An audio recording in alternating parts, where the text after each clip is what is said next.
Mesdames et messieurs, bonsoir. Depuis le 16 mars, jour du début du procès de M. Sonko poursuivi en diffamation par le ministre du Tourisme sénégalais Mbaye Niang, des incidents ont éclaté dans plusieurs villes du pays et l'audience a dû être renvoyée au 30 mars. M. Sonko a quitté mardi dernier la clinique privée de Dakar où il était hospitalisé, arguant d'avoir été victime d'une tentative d'assassinat via un produit toxique dont il dit avoir été aspergé. C'est une nouvelle séquence dans ce tumultueux bras de fer que le principal opposant à Macky Sall livre à la justice sénégalaise, une accusation de tentative d'assassinat donc lancée contre le régime. Ce sera le sujet principal de notre émission de ce soir et ce sera avec Morgane Assobametonji, consultant en analyse géopolitique, expert en relations internationales, collaborateur près l'Institut de formation et de recherche pour la paix et la sécurité internationale. Bonsoir. Docteur Djifa Agbezouken, spécialiste des questions internationales en duplex depuis Rabat Salé au Royaume du Maroc. Bonsoir. Bonsoir. Et Hamzat Abdoulaye, consultant et analyste géopolitique. Bonsoir. Bonsoir. Voilà, docteur Djifa Agbezouken, je m'en vais vous poser la première question.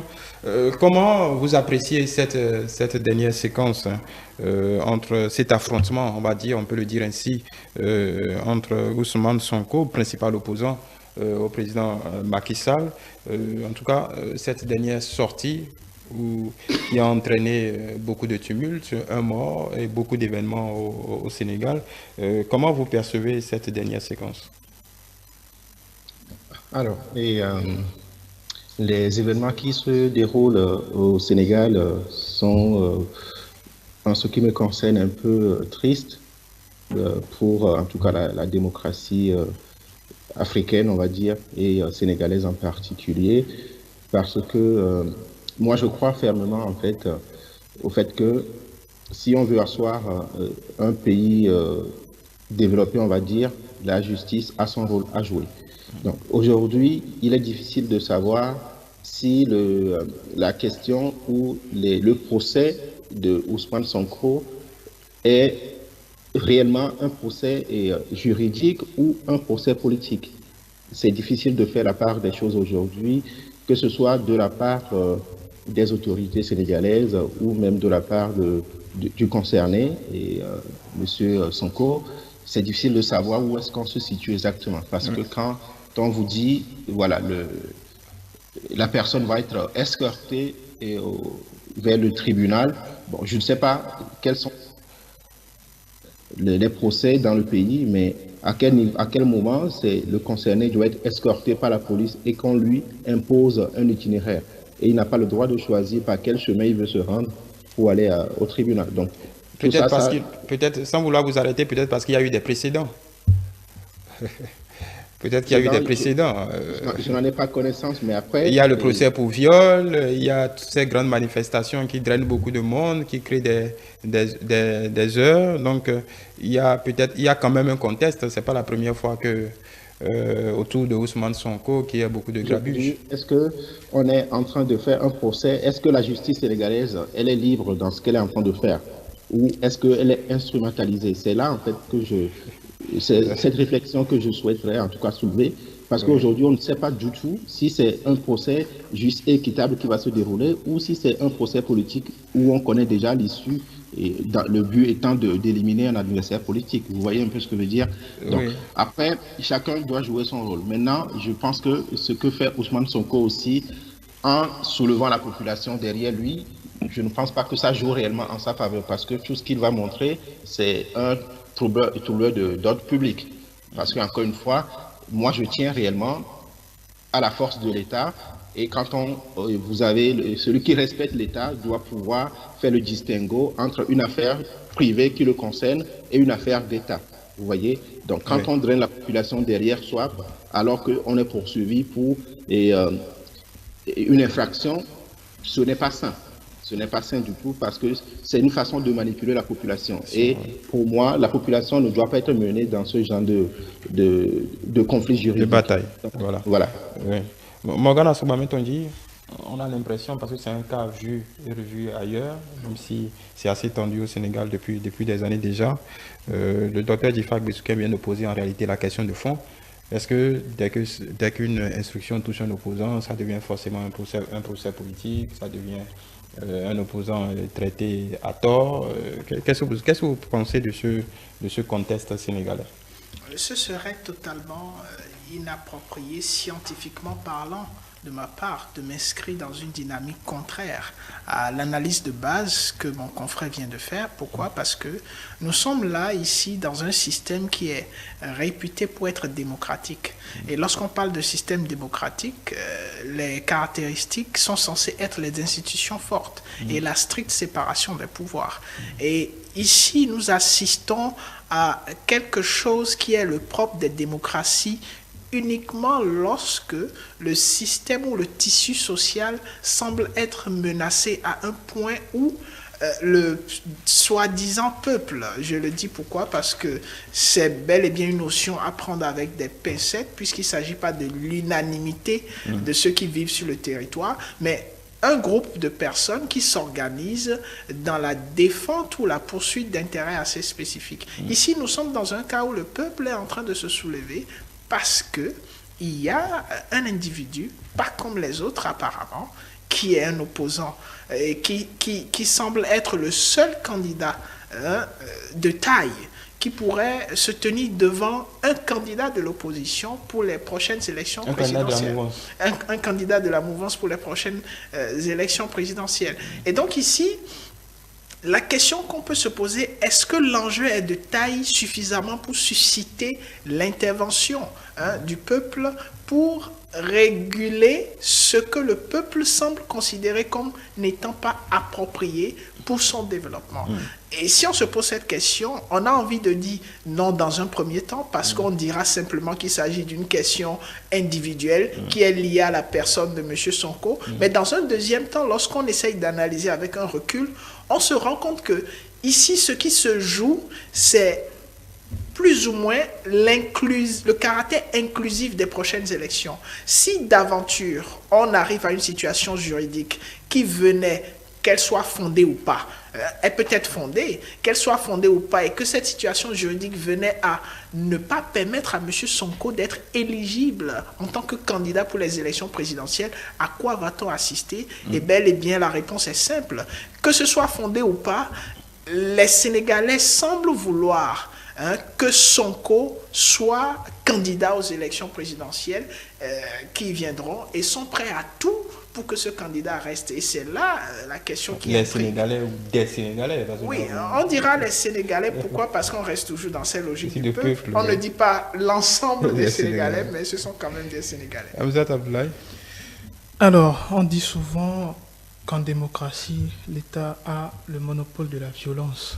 Et ça ne date pas d'aujourd'hui. On a déjà connu des États démocratiquement plus avancés, historiquement en tout cas, qui ont quand même exercé cette violence sur une frange partie de leur population ou sur des leaders politiques. C'est du déjà vu. Le cas précis du Sénégal, par contre, dénote un fait encore plus précis qui concerne la fragilité de l'état de droit. Parce qu'on a en face un homme politique qui a de plus en plus de ferveur autour de lui, autour de sa cause, et la moindre de ces sorties est souvent accompagnée de manifestations, de casses, de violences dans la rue, et j'en passe. Cela ne veut pas pour autant dire que Ousmane Sonko défend une cause juste et noble qui concerne, en tout cas politiquement, qui est noble, qui concerne surtout pas de troisième mandat pour Macky Sall. Ça, c'est vraiment la première revendication du mouvement PASTEF d'Ousmane Sonko. Ensuite, le panafricanisme peut-être viendra après, si une fois il est élu.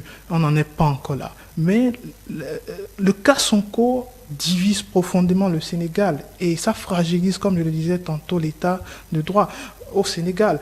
Et quand on est face à cela, en tant que gouvernement, en tant qu'État, on est censé réagir. Donc, moi, je ne justifie peut-être pas la violence policière qu'il subit, mais je dis que l'État a La le violence, monopole la de la contrainte, violence. la contrainte, oui. Bien sûr, l'État doit pouvoir exercer cette contrainte quand cela est nécessaire.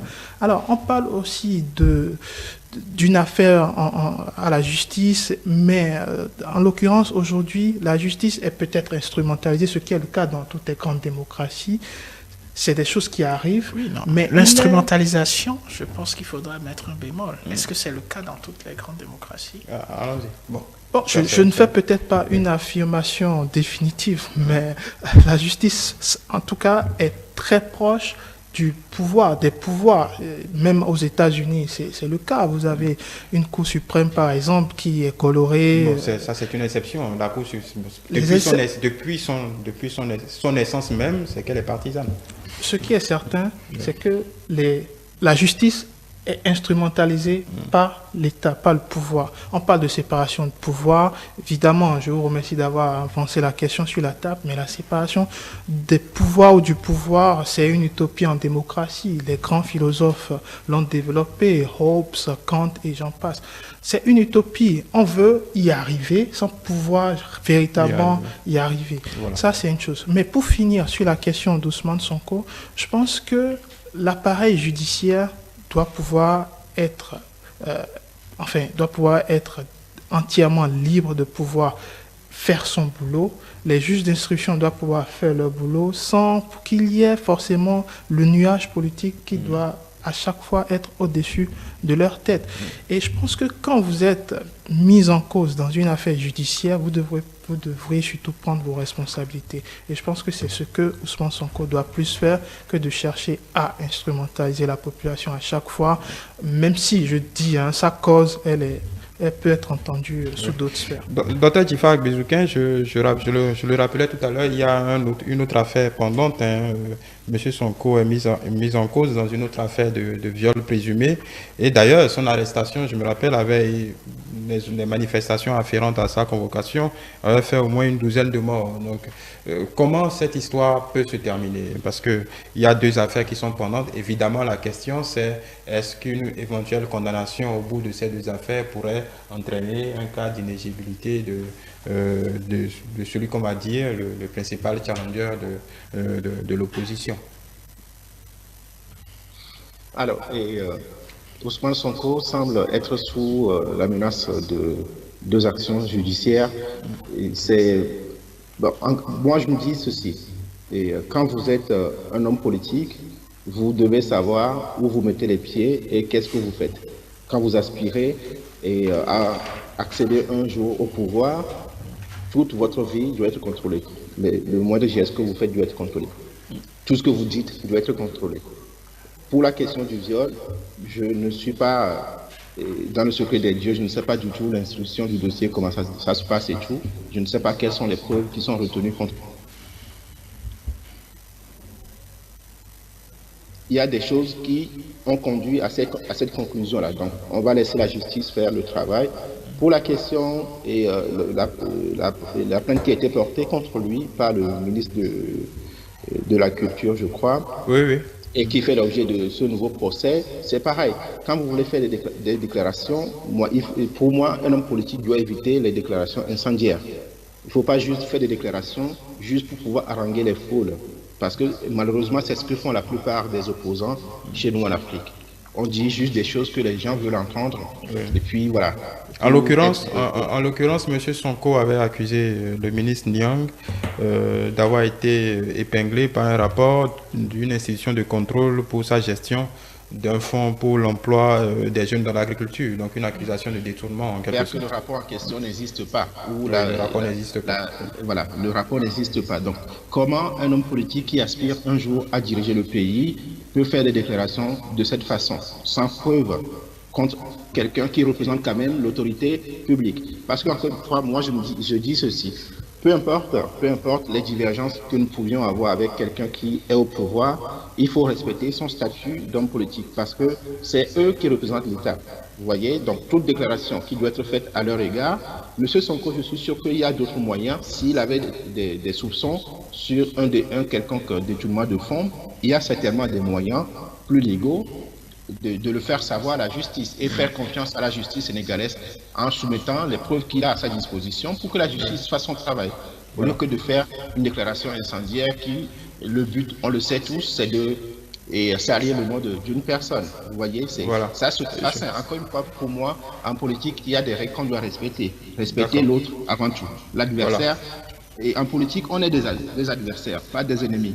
Mais quand vous vous considérez comme des ennemis, ça amène à ce genre de dérive, vous voyez. Voilà. Donc je reste avec vous pour... Est-ce que le fait que le président Macky Sall, parce que c'est l'autre question qui tend à vicier les rapports de force, le président Macky Sall se refuse à dire explicitement qui ne se représenterait pas pour un troisième mandat ou modifierait la Constitution le cas échéant. Est-ce que cette posture légitime, parce que rien ne l'oblige de toute façon à le dire, est-ce que cette posture, disons, en rajoute quelque peu à la confusion et donne du coup des arguments légitimes pour les opposants et mobilise en fait une bonne partie de la population contre lui? Que je souhaiterais poser, pourquoi voulons-nous que le président Macky Sall nous dise s'il va se présenter ou pas? Si nous sommes délégués, il ne va pas pouvoir se présenter puisqu'il est en train de finir son deuxième mandat. Vous voyez? Donc, le fait même de vouloir lui poser la question, c'est assez tendancieux. Vous voyez? Donc, voilà.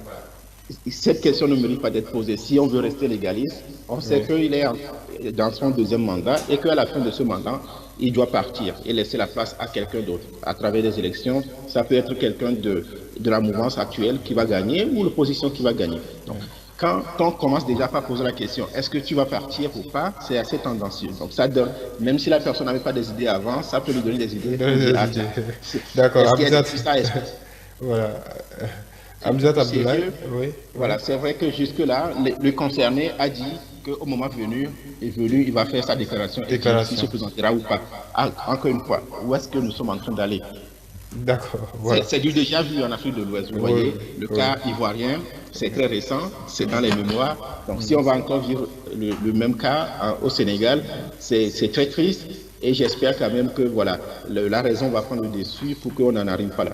Voilà. Hamzat Abdoulaye, c'est vrai que cette question est centrale à tout ce qui se passe en ce moment, puisque que ce soit Ousmane Sonko, le PASTEF, tous ses opposants prennent cela comme prétexte, barrer la route à un éventuel changement constitutionnel.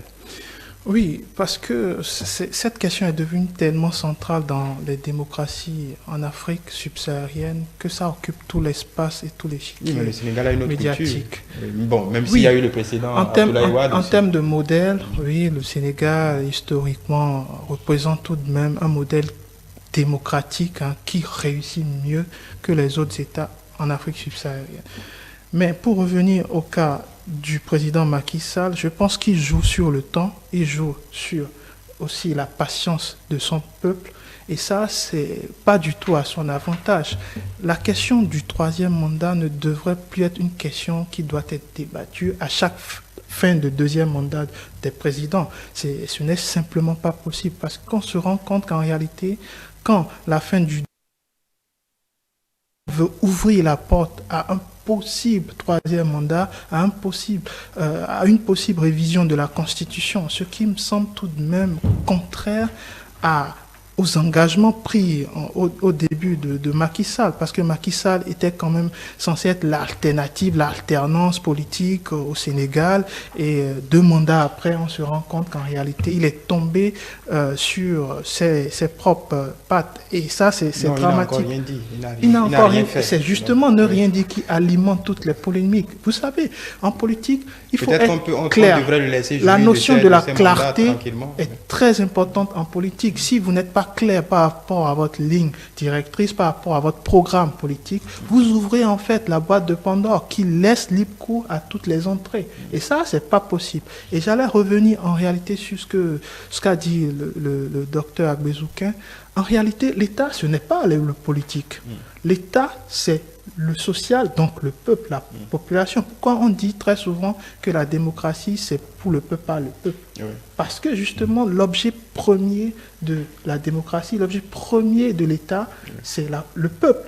Donc, je ne trouve pas que parce qu'on soit ministre, qu'on puisse avoir une légitimité sur un peuple donné. Ce n'est pas possible. Il a le droit de défendre son honneur. Non, vous avez un mandat. Oui. Un mandat qui ne vous met pas au-dessus d'un peuple, ou Oui, au-dessus d'une personne, ou au-dessus d'un citoyen. Comprenez-nous bien, ce n'est pas de ça qu'on parle. Un ministre s'est senti interpellé par une accusation. Quand on évoque un respect vis-à-vis d'une autorité politique, oui, on le lui conçoit, on doit concevoir ce respect pour l'autorité politique. Oui. Mais ce que je combats, ce que je dis, c'est que ce respect ne doit pas être un deus ex machina, c'est-à-dire un pouvoir au-dessus. D'accord, bien évidemment. Mais rassurez-moi qu'un ministre a le droit de porter plainte pour diffamation.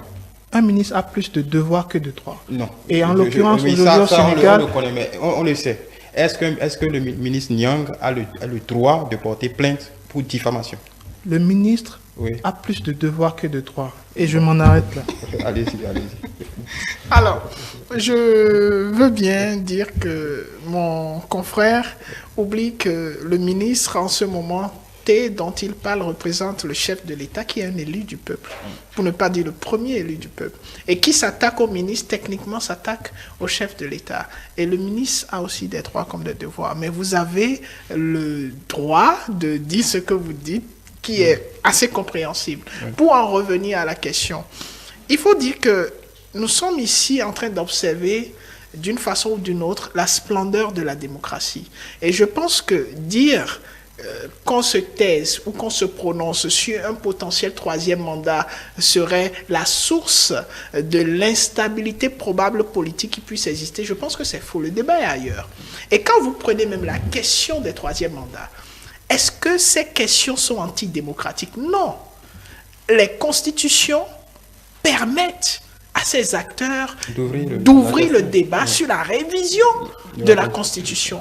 Et la plupart des États dans lesquels cela s'est opéré dans le strict respect des règles démocratiques. Maintenant, le problème se pose dans la sociologie. Des exemples, j'espère, parce que c'est très important. En Côte d'Ivoire, il n'a pas violé les tests de la Côte d'Ivoire. Il a respecté les tests de la Côte d'Ivoire. En tout cas, la procédure pour aménager la Constitution a été respectée. Je pense qu'il n'y a pas de débat sur cela. Le débat se trouve dans l'esprit dans lequel cela devrait être fait. Et ça, c'est tout un autre débat. Donc la démocratie en elle-même n'est pas aussi menacée qu'on le pense si on s'en tient à l'aspect institutionnel et procédural de la chose.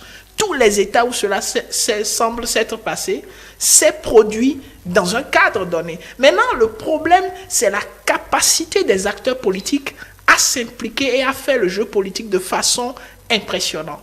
Lorsque vous regardez les assemblées où de pareilles situations se sont retrouvées, les oppositions n'avaient pas cette capacité de pouvoir challenger. Mais quand vous prenez le cas du Sénégal et vous vous en arrêtez, ce serait vraiment suicidaire de la part du président Macky Sall, qui le sait normalement, parce qu'il est passé par là, de se lancer dans une probable révision de la Constitution pour un probable troisième mandat. Pourquoi? Parce que déjà à l'Assemblée, sa majorité sera challengée. Et le peuple sénégalais l'a fait avec M. Wade, où il y a eu une pareille tentative. Mais le résultat a été clair. Il a perdu dans sa logique. Donc je pense qu'au Sénégal, on a affaire quand même à un peuple, et c'est là encore l'essence de la démocratie, parce qu'on parle de Demos Kratos, où le peuple à un moment donné peut se lever et changer les règles du jeu, même quand ces règles du jeu ont été fixées et qu'on est en plein match de l'évolution. Et ça, les tests démocratiques le permettent. Voilà, Dr Djifak Bezouken, pour finir avec ce débat, ça c'est une question importante. Est-ce qu'on doit faire des questions de troisième mandat un tabou? D'autant plus qu'il y a quelque chose de vrai. Toutes les constitutions qu'on a fixent les conditions de révision de ces mêmes constitutions. Donc, à part chez nous, à part le cas du Bénin où on dit qu'un individu ne peut jouir que de 2 mandats dans sa vie. Donc, à part ce cas béninois, pratiquement toutes les autres constitutions en Afrique de l'Ouest ouvrent la voie aux modifications. Donc, est-ce que ce débat doit toujours être objet de tension? Alors, vous savez, la question du constitutionnalisme en Afrique je pense qu'on a encore beaucoup de chemin à faire. Parce que la Constitution, c'est la loi fondamentale d'un État. C'est elle qui érige, on va dire, le cadre institutionnel et légal dans lequel toutes les institutions vont fonctionner. Donc, aujourd'hui, si les modifications de Constitution que nous observons sur le continent, pour la plupart dans le monde francophone, c'est pas dans l'intérêt ou de renforcer l'autorité de l'État, mais plutôt de renforcer la suprématie d'un individu. Mais qui en juge? Qui en est le juge? Qui en est le juge qui est le juge pour apprécier? Voilà, justement.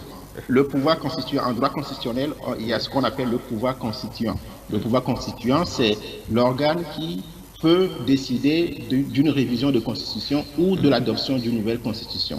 Et dans les normes, le pouvoir constituant appartient au peuple. D'accord? Oui. Donc, vous voyez, donc, il y a deux façons de modifier une constitution, soit en passant par le référendum, soit en le faisant directement au Parlement, si la question est mineure et peut être traitée à ce niveau. D'ailleurs, certaines constitutions vont préciser dans quelles conditions tel ou tel article peut être révisé. On vous dira par exemple pour les questions liées à la limitation des mandats, par exemple, ça doit forcément passer par le référendum. Ça ne peut pas être fait au niveau de l'Assemblée.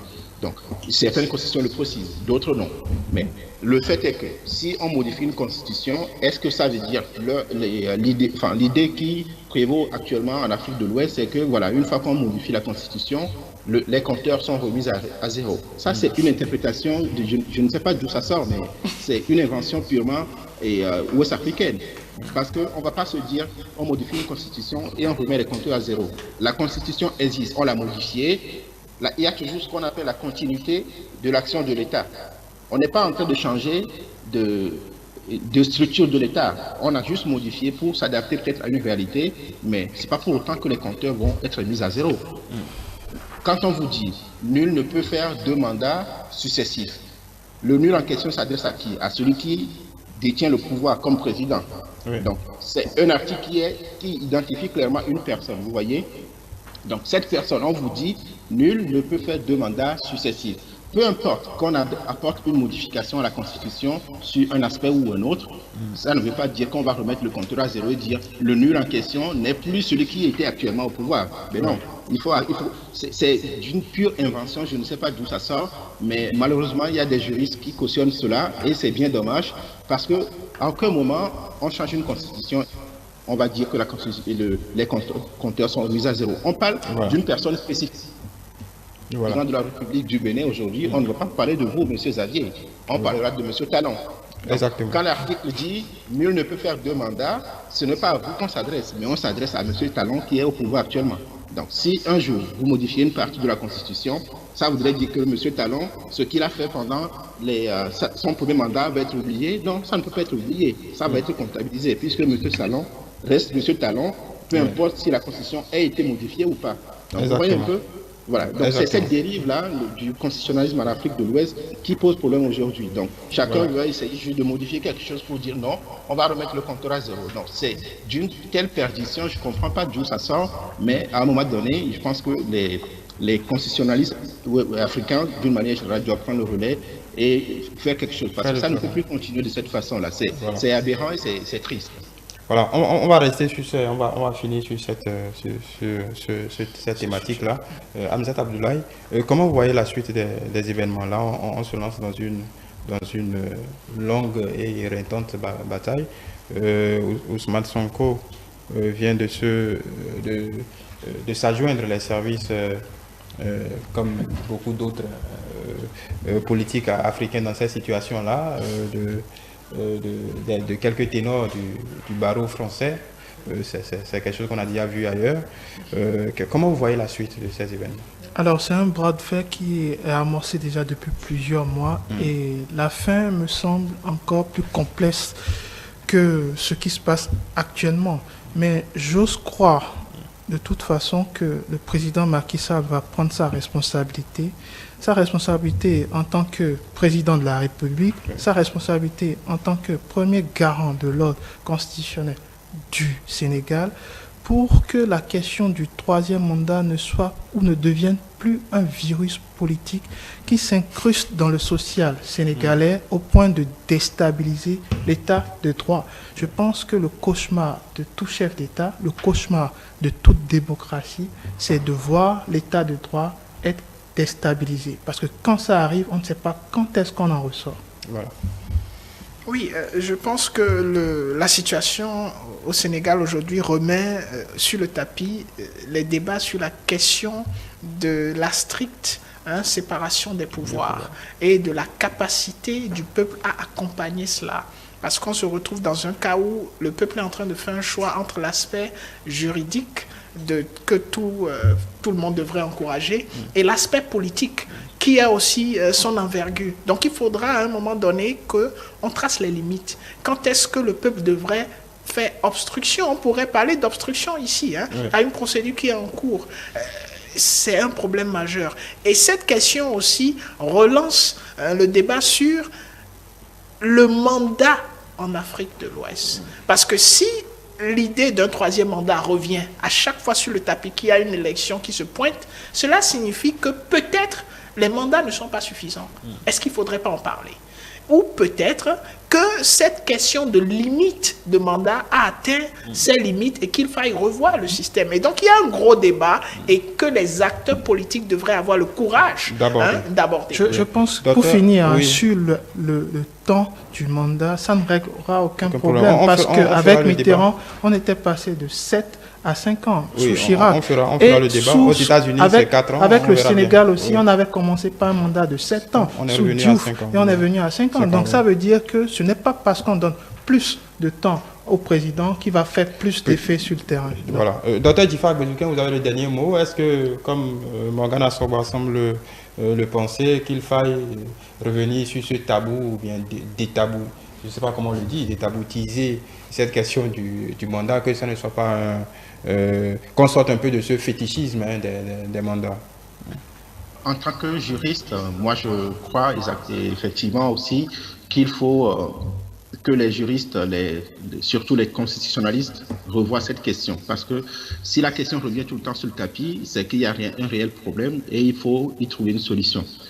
Et le problème, c'est que le constitutionnalisme africain, d'une manière générale, et ouest-africaine, et surtout les pays francophones, c'est un héritage colonial. Donc, notre mode de fonctionnement aujourd'hui, on l'a hérité de la France. Donc, on ne sait pas à un moment donné assis pour dire qu'est-ce qui est bien pour nous selon notre structure traditionnelle, quel type d'organisation politique nous allons adopter. Si nous revenons en arrière, nous allons voir qu'en Afrique, on avait ce qu'on appelle les chefferies. Donc, c'est des gens qui sont nommés dans une famille pour diriger un village. Donc, dans chaque coin, dans chaque localité, vous avez des chefs de village qui sont là. Donc, cette mentalité existe déjà chez nous. Ouais. Donc, la question à se poser, c'est est-ce que la République, la forme républicaine de l'État, est-ce que c'est réellement ce qu'il nous faut? Parce que quand vous chassez le naturel, il revient au galop. C'est un vaste débat. Donc, exactement. Donc, c'est une réflexion à mener avec des sociologues pour voir quelle est l'évolution de nos sociétés et quelle est la structure politique que nous devons adopter. Parce qu'à un moment donné, cette question de mandat et des présidents, c'est un vrai sujet. Un vrai sujet. Voilà. Oui. Donc, pour moi, il faut effectivement travailler là-dessus. Il faut revenir là-dessus. Okay. Merci beaucoup. Merci beaucoup, Dr Djifa Agbezouken. Je rappelle que vous êtes spécialiste des questions internationales. Vous étiez avec nous depuis Rabat, au Royaume du Maroc. Merci pour votre participation de cet après-midi. Hamzat Abdoulaye, je rappelle que vous êtes... Hamzat Abdoulaye, je me trompe.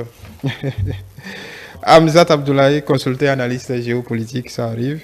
Morgane Assoba Metonji, consultant analyste géopolitique, expert en relations internationales et collaborateur près l'Institut de formation et de recherche pour la paix et la sécurité internationale. Merci de nous avoir suivis et rendez-vous vendredi prochain pour d'autres développements.